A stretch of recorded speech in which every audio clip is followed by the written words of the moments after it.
మానవ జీవితంకు దిక్సూచి ఖురాన్ అని దివ్య ఖురాన్ ఆలంబనతో మానవ ప్రస్థానం మరియు సుఖం, సంతోషం, శాంతి, సౌభాగ్యంతో వర్ధిల్లుతాయని ముఖ్య అతిథులుగా హాజరైన all India president సఫా బైతుల్ mall Hyderabad Maulana Mohammed guys Ahmed రసాది, ఇదారా ఇందాబుల్ ఉల్లూమ్ Hyderabad నిర్వాహకులు మౌలానా అహ్మద్ ఉబైదుర్ రెహమాన్ కాస్మీ పేర్కొన్నారు. శనివారం రాత్రి స్థానిక మదర్సా ఇస్లామిక్ దారుల్ ఉలూమ్ కాల్వాడ్డులో మదర్సా ఇదారా ఇందాదుల్ ఖమ్మం నిర్వాహకులు మౌలానా ముఫ్తీ మహమ్మద్ జలాలుద్దీన్ ఖాస్మీ అధ్యక్షతన దివ్య ఖురాన్ బోధనల విశిష్టత అంశంపై జరిగిన భారీ బహిరంగ సభలో ఇరువురు పాల్గొని ప్రసంగించారు. ఈ కార్యక్రమంలో తొలుత థరూల్ ఉల్లుం కల్వొడ్డు నిర్వాహకులు మౌలానా సయ్యద్ అహ్మద్ కాస్మీ పర్యవేక్షణలో జరిగిన భారీ బహిరంగ సభలో మౌలానా అబ్దుల్ మజాహిరి, మౌలానా ఆసిఫ్ మజాహిరి, మౌలానా సత్తార్ కాస్మీ మరియు ఖమ్మం ప్రభుత్వ కాజీ ముఫ్తీ ఆసిఫ్ అలీ, హఫీజ్ సలీం, హఫీజ్ ఉస్మాన్, ముఫ్తీ అహ్మద్ ఇసాతి, ముఫ్తీ ఇమ్రాన్, మౌలానా షాబీర్, మౌలానా సల్మాన్, భద్రాద్రి కొత్తగూడెం జిల్లా ప్రభుత్వ కాజీ రషీద్ ఖాన్, ముఫ్తీ రౌఫ్, హఫీజ్ నజీర్, ముఫ్తీ సుజావుద్దీన్ తదితరులు పాల్గొన్నారు. सिर्फ इंजेक्शन देने का नहीं, बल्कि बीमारी इतनी आगे है इस सिलसिले में, ये ऑपरेशन का वक्त है. डॉक्टर को सर्जन बनना पड़ता है. हाँ, सर्जन बनकर ऑपरेशन करना पड़ता है. जब कहीं चलकर वो बीमार जो है सेहतयाब होता है. मुआशरे की बीमारी समझिए कि आज हम अपने उलमा को, अपने मस्जिद के इमाम को हम क्या तनख्वाह देते हैं. एक डॉक्टर कमाता है, एक इंजीनियर कमाता है, एक प्रोफेसर कमाता है, एक लेक्चरर कमाता है, एक सीए कमाता है, एक एमबीए का स्टूडेंट पढ़कर फारिग होता है वो कमाता है, एक आईएएस ऑफिसर कमाता है, एक आईपीएस ऑफिसर कमाता है. सब कमा रहे हैं. उनकी तनख्वाहें कहाँ हैं? और जब मदरसे के मुदर्रिस की बात आती है और जब मस्जिद के इमाम की बात आती है, क्या हम इनको माकूल तनख्वाह देते हैं, मुआवजा देते हैं? असल मुआवजा तो आखिरत में अल्लाह तबारक व तआला देंगे.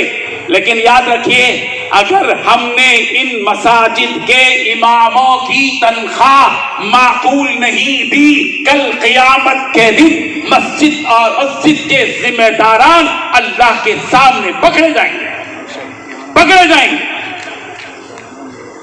अगर कोई शख्स ये कहे, इमाम साहब दुआ करें जुमा में, अल्लाह ताला, अगर कोई साहब आकर दुआ की दरखास्त करें, अल्लाह ताला मौलवी साहब मेरे बच्चे के लिए दुआ करें, और अगर इमाम साहब ये दुआ करें अल्लाह ताला आपके बच्चे को इमाम बना दे, सट पटा जाएंगे आप. हम मेरे बच्चे को इमाम बनाओ तो क्या कमाएगा, क्या खाएगा?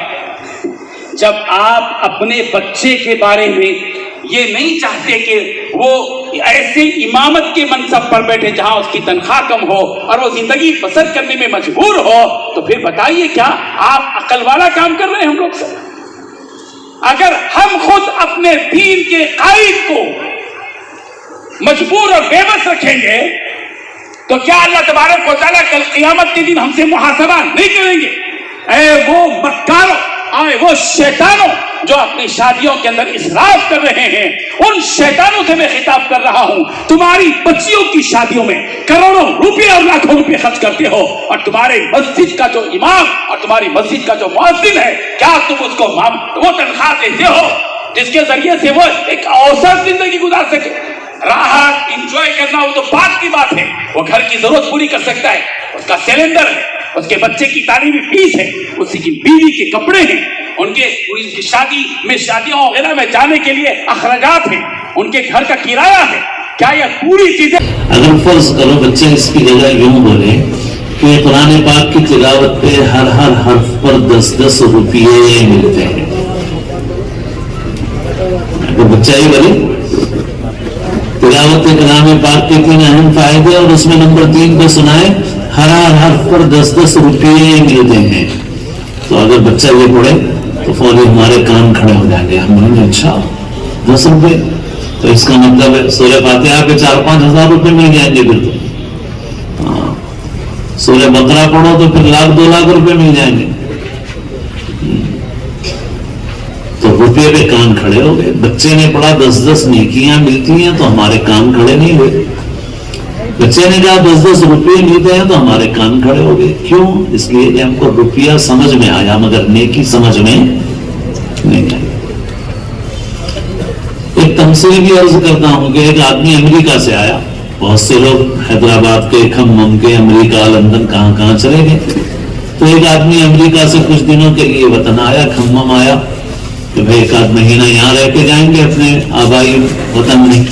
यहाँ आने के बाद वो बाजार गया भाजी खरीदने के लिए, तरकारी सौदा खरीदने के लिए, और जाने के बाद उसने बाजार जो लगा हुआ होता है जिसमें गांव की औरतें आके तरकारी बेचती हैं, उसने एक गांव की देहाती औरत से 5 रुपए की भाजी खरीदी। भाजी खरीद ली, लेने के बाद पैसे देने के लिए जेब में हाथ डाला तो देखा कि इत्तेफाक से कोई इंडियन करेंसी है ही नहीं, रुपया लाया नहीं मैं, एक्सचेंज कराना था, एक्सचेंज नहीं कराया, या घर में भूल के आया। अरे कहाँ है, रुपये तो है ही नहीं जेब में, अब इसको 5 रुपए कहाँ से देंगे भाजी के। अब 5 रुपए नहीं देंगे तो भाजी वापस करना पड़ेगा, तो अब वापस करो तो अच्छा नहीं मालूम होता, लोग भी देख के बोलेंगे इतने अच्छे कपड़े पहन के अमेरिका रिटर्न, जेब में 5 रुपए भी नहीं है जाएंगे। तो उसने सोचा चलो जाने दो, मेरा मुझे क्या फर्क पड़ने वाला है, अल्लाह का दिया, मेरे लिए कोई अहमियत भी नहीं है उसकी। उसने सोचा चलो 5 रुपए नहीं है तो क्या हुआ, जेब में कुछ डॉलर के नोट रखे हुए हैं, इस गरीब का फायदा हो जाएगा, चलो इसको डॉलर का नोट दे देते हैं। तो उसने जेब में से एक $10 का नोट निकाला, फर्ज करो, और उसने भाजी बेचने वाली उस गांव की देहाती औरत को $10 का नोट दिया, दे के बोला कि अम्मा 5 रुपए नहीं मिल रही है, रख ले, तेरे काम आएगा। तो उस भाजी बेचने वाली देहाती गांव की औरत ने $1 का नोट हाथ में लिया, उलट के पलट के देखा, बोले नहीं साहब कैसा नहीं दिख रहा, आप तक नहीं देखी, रखो, मेरे को 5 रुपए दे दो आप। अरे अम्मा 5 रुपए से भी बढ़ के रख ले, रखो साहब, रखो, मेरे को 5 रुपए दे दो आप,